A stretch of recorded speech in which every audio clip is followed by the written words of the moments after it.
Hello, friends, and happy summer break. As May is ending and June is beginning, with things starting to pick back up here at Wesley with our Tuesday nights and Friday nights, I decided that I wanted to share something with you all. Now, I recently read this thing from Kate Bowler, an author and professor of religious history, and so I decided I wanted to take what she said and make it the focus of my summer.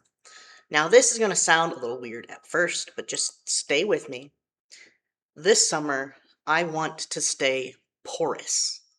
Porous, like having a permeable membrane, permeable boundary, like a cell wall, nucleus membrane.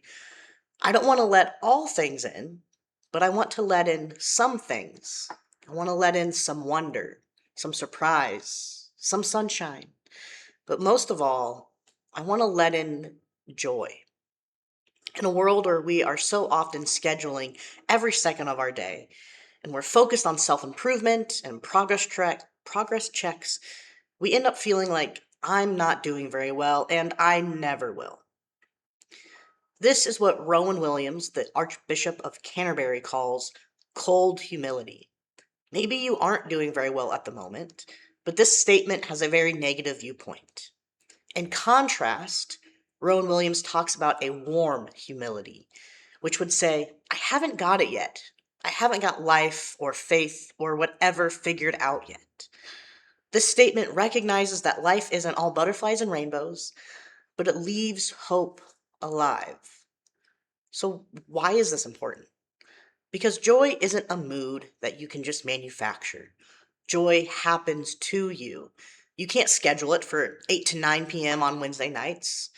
You can only stay open to the chance that it might find you. In music, in absurdity, in the world's largest Ukrainian sausage, which I recently learned is a thing, and you can find it in a small town in Alberta, Canada.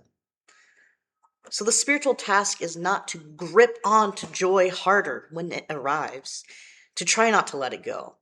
No, instead, the task for us is to stay porous enough that you can be reached by joy in the first place. A porous soul is one that recognizes that meaning comes from outside of yourself, right? Meaning is something that can happen to us, something that we can find outside of ourselves. It means that we have to slow down, look around, become aware of what's going on in the world around us. So that word porous is the one I want us to sit with this week, this summer. How can you be porous enough to let joy in whenever and wherever it finds you? So this summer, that's my challenge for you. Be porous.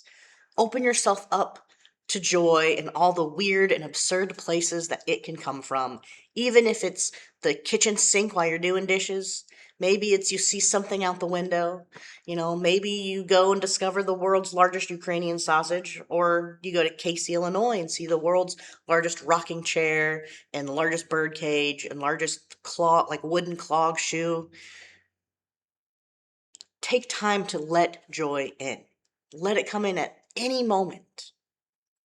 At the same time, you need to pause, become aware of your breath, your heartbeat, your surroundings, and be rooted in God's creation. I know joy can come from that as well. So I hope that you will join me in being porous this summer. That is all. I hope you have a great rest of your summer break, and remember to stay in touch with your Wesley friends, and I hope to see you all in a couple months in our new building. Let's go.